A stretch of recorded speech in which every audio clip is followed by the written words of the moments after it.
ಕಾಶಿಯಲ್ಲಿ ಕಾಲಭೈರವನನ್ನ ಕೊತ್ವಾಲ್ ಅಂತ ಕರೆಯೋದು ಯಾಕೆ ಗೊತ್ತಾ? ಕೊತ್ವಾಲ್ ಅಥವಾ ಕಾಶಿಯ ರಕ್ಷಕ ದೇವತೆ ಎಂದೇ ಕರೆಯಲ್ಪಡುವ ಕಾಲಭೈರವನಿಗೆ ಸಮರ್ಪಿತವಾದಂತಹ ದೇವಾಲಯ ಗಂಗಾ ನದಿಯ ದಡದಲ್ಲಿರುವ ಪವಿತ್ರ ನಗರವಾದ ವಾರಣಾಸಿ ಅಥವಾ ಕಾಶಿಯಲ್ಲಿದೆ. ವಾರಣಾಸಿ ವಿಶ್ವದ ಅತ್ಯಂತ ಹಳೆಯ ನಗರಗಳಲ್ಲಿ ಒಂದಾಗಿದೆ. ಜನರು ಆಧ್ಯಾತ್ಮಿಕ ಜ್ಞಾನೋದಯವನ್ನ ಪಡೆಯೋದಕ್ಕೆ ಮತ್ತು ಒಂದು ನಿರ್ದಿಷ್ಟ ಸಮಯದ ನಂತರ ಮೋಕ್ಷವನ್ನ ಪಡೆಯೋದಕ್ಕೆ ದೂರದ ದೇಶಗಳಿಂದ ದೂರದ ಊರಿಂದ ವಾರಣಾಸಿಗೆ ಬರುತ್ತಾರೆ. ದಂತಕಥೆಯ ಪ್ರಕಾರ ಬ್ರಹ್ಮ ವಿಷ್ಣುವಿನ ನಡುವೆ ಘರ್ಷಣೆ ಆಗುತ್ತೆ. ಆ ಸಮಯದಲ್ಲಿ ವಾರಣಾಸಿಯಲ್ಲಿ ಕಾಲಭೈರವನ ಅವತಾರ ಸಂಭವಿಸಿದೆ ಅಂತ ಹೇಳ್ತಾರೆ. ಬ್ರಹ್ಮ ಮತ್ತೆ ವಿಷ್ಣುವಿನ ಶ್ರೇಷ್ಠತೆಯ ಬಗ್ಗೆ ವಾದಿಸಿದಾಗ ಬ್ರಹ್ಮ ಶಿವನ ಬಗ್ಗೆ ಅವಮಾನಕರ ಪದ ಬಳಕೆ ಮಾಡುತ್ತಾರೆ. ತನ್ನ ಕೋಪದಲ್ಲಿ ಕಾಲಭೈರವನು ಬ್ರಹ್ಮನ ಒಂದು ಮುಖವನ್ನ ನಾಶ ಮಾಡುತ್ತಾನೆ. ಕಾಲಭೈರವನಿಗೆ ಬ್ರಹ್ಮ ಹತ್ಯೆ ಆರೋಪ ಹೊರಿಸಿದಾಗ ಕಾಲಭೈರವನು ಪಾಪ ಪ್ರಾಯಶ್ಚಿತಕ್ಕಾಗಿ ತಪಸ್ಸು ಮಾಡಲು ಕಾಶಿಗೆ ಬಂದನು ಮತ್ತು ಪವಿತ್ರ ಕಾಶಿಯಲ್ಲಿ ಮಾಡಿರುವ ಪಾಪದಿಂದ ಮುಕ್ತನಾಗುತ್ತಾನೆ. ಆ ಸಮಯದಿಂದ ಕಾಲಭೈರವನು ಕಾಶಿಯಲ್ಲಿ ವಾಸಿಸುತ್ತಾನೆ. ಅವನನ್ನು ಶಾಪದಿಂದ ಮುಕ್ತಗೊಳಿಸಿದ ಭೂಮಿಯನ್ನ ಎಂದಿಗೂ ಬಿಡೋದಿಲ್ಲ ಅಂತ ನಂಬಿಕೆ ಇದೆ. ಇನ್ನೊಂದು ಕಥೆಯ ಪ್ರಕಾರ ಬ್ರಹ್ಮ ಹತ್ಯಾ ಶಾಪ ನಿವಾರಣೆಯಾದ ನಂತರ ಶಿವನು ಕಾಲಭೈರವನಿಗೆ ನಗರದ ರಕ್ಷಕನಾಗಿ ಕಾಶಿಯಲ್ಲಿಯೇ ಇರಲು ಆದೇಶಿಸುತ್ತಾನೆ. ನಗರದ ರಕ್ಷಣೆಗಾಗಿ ಪೊಲೀಸ್ ಪಾತ್ರಕ್ಕಾಗಿ ಕಾಲಭೈರವನಿಗೆ ಕಾಶಿಯ ಕೊತ್ವಾಲ್ ಎನ್ನುವಂತಹ ಬಿರುದು ನೀಡಲಾಗುತ್ತೆ. ಇಂಗ್ಲಿಷ್ ಅಲ್ಲಿ ಕೊತ್ವಾಲ್ ಅಂದ್ರೆ ರಕ್ಷಣೆ ಮತ್ತೆ ನ್ಯಾಯವನ್ನ ನೀಡುವ ಜವಾಬ್ದಾರಿಯನ್ನು ಹೊಂದಿರುವ ಪೊಲೀಸ್ ಅಧಿಕಾರಿ. ಆದ್ದರಿಂದ ಪೊಲೀಸ್ ಅಧಿಕಾರಿಯಂತೆ ಕಾಲಭೈರವನು ಕಾನೂನು ಮತ್ತು ಸುವ್ಯವಸ್ಥೆಯನ್ನು ಕಾಪಾಡುತ್ತಾನೆ, ವಾರಣಾಸಿಯನ್ನ ನೋಡಿಕೊಳ್ಳುತ್ತಾನೆ, ನಗರದ ಪ್ರತಿಯೊಬ್ಬರು ಸುರಕ್ಷಿತವಾಗಿರುತ್ತಾರೆ ಎಂಬುದನ್ನು ಖಚಿತಪಡಿಸಿಕೊಳ್ಳುತ್ತಾನೆ. ಅದಕ್ಕೋಸ್ಕರ ಕಾಶಿಯ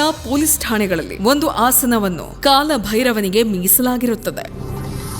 ಇನ್ನೂ ಅನೇಕ ಪುರಾಣ ಕಥೆಗಳನ್ನ ನಿಮ್ ಜೊತೆ ಶೇರ್ ಮಾಡ್ಕೊಳ್ತೀನಿ. ನಾನು ನಿಮ್ಮ RJ ಮಾಧುರಿ. ಬೆಸ್ಟ್ ಎಂಟರ್ಟೈನ್ಮೆಂಟ್ಗಾಗಿ ಲೈಕ್, ಫಾಲೋ ಮತ್ತು ಸಬ್ಸ್ಕ್ರೈಬ್ ಮಾಡಿ ರೆಡ್ FM ಕನ್ನಡ.